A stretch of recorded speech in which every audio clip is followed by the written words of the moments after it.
इस समय देश में कोरोना के मामले लगातार बढ़ते नजर आ रहे हैं। काफ़ी इन केसों में वृद्धि देखी गई है और 24 घंटे में 6 लोगों ने कोरोना की वजह से अपनी जान गंवा दी है। वहीं अहमदाबाद में 18 साल की गर्भवती लड़की की भी जान चली गई। 3,976 एक्टिव केस हो गए हैं। केरल में सबसे ज़्यादा 1435 मामले सामने आए। देश में कोरोना वायरस के मामले तेजी से बढ़ रहे हैं। एक्टिव केसों की संख्या 3,976 पहुंच गई। स्वास्थ्य विभाग की वेबसाइट के मुताबिक 10 दिन में 15 गुना मामले बढ़े हैं। केरल में सबसे ज़्यादा 1435 केस हैं। महाराष्ट्र के एक्टिव मामलों के दूसरे नंबर पर है। यहाँ 506 मरीज हैं। कोरोना के जान गंवाने वालों की संख्या 34 पहुंच गई है। बीते 24 घंटे में 6 मौतें हुई। सोमवार को अहमदाबाद में 18 साल की गर्भवती लड़की और 47 साल की महिला की कोरोना से जान चली गई। इससे पहले रविवार को दिल्ली में 22 साल की लड़की और तमिलनाडु में 25 साल के लड़के की कोरोना से मौत थी। लगातार बढ़ते केसों के बीच कर्नाटक सरकार ने पब्लिक एडवाइजरी जारी की है। इसमें लोगों से भीड़ भाड़ वाली जगहों पर मास्क लगाने, शारीरिक दूरी बनाए रखने और स्वच्छता का खास ध्यान रखने की अपील की गई। बुखार, खांसी, सीने में दर्द या सांस लेने में दिक्कत होने की वक्त तुरंत जांच कराने को कहा गया है।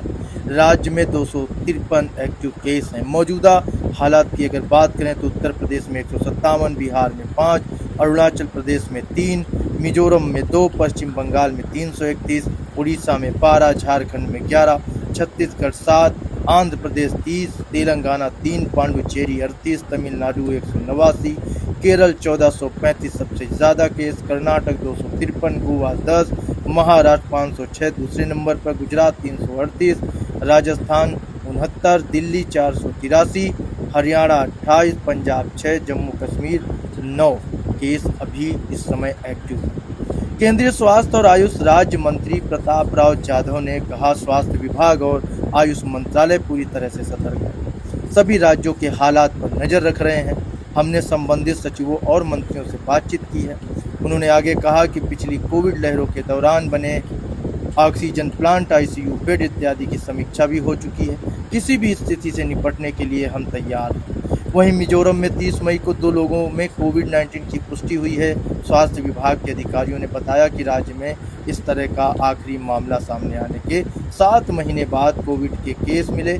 मिजोरम में कोविड-19 का आखिरी मामला अक्टूबर 2024 में सामने आया था। उस दौरान राज्य में 73 लोग वायरस से संक्रमित हुए थे। उन्होंने बताया कि मरीजों का इलाज आइजोल के पास पलकोन में जोरम मेडिकल कॉलेज और अस्पताल ZMCH में चल रहा है। राज्य के स्वास्थ्य विभाग के इंटीग्रेटेड रोग निगरानी कार्यक्रम IDSP ने लोगों से न घबराने की बात कही है। वहीं IDSP ने लोगों से कोविड प्रोटोकॉल का पालन करने, नियमित रूप से हाथ धोने, हैंड सैनिटाइजर का उपयोग करने और भीड़ भाड़ वाले इलाकों में न जाने की सलाह दी है। महाराष्ट्र सरकार ने बताया कि 31 मई को कोविड के 68 नए मामले सामने आए।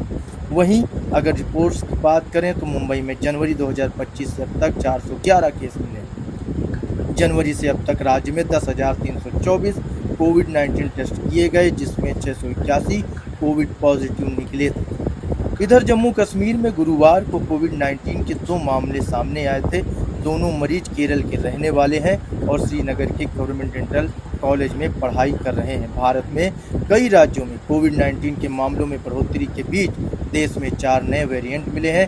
ICMR के डायरेक्टर डॉक्टर राजीव बहल ने बताया कि दक्षिण और पश्चिम भारत से जिन वेरिएंट का सीक्वेंसिंग की गई है वो LF.7, XFG, JN.1 और NB.1.8.1 सीरीज़ के हैं।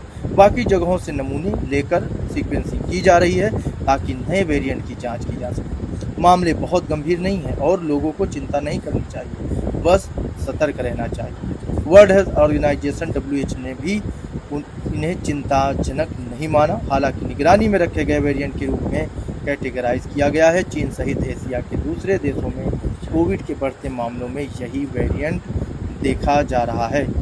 JN.1 के लक्षण सिरदर्द, आंखों में जलन, बुखार, सूखी खांसी, स्वाद या गंध न आना, गले में खराश, नाक बहना या बंद होना, थकान, मांसपेशियों में दर्द, दस्त या उल्टी है। अगर आपको कोई ऐसे सिम्टम्स हों तो आप तुरंत इसका जांच कराएं और सतर्क रहें, सुरक्षित रहें। मिलते हैं अगले एपिसोड में।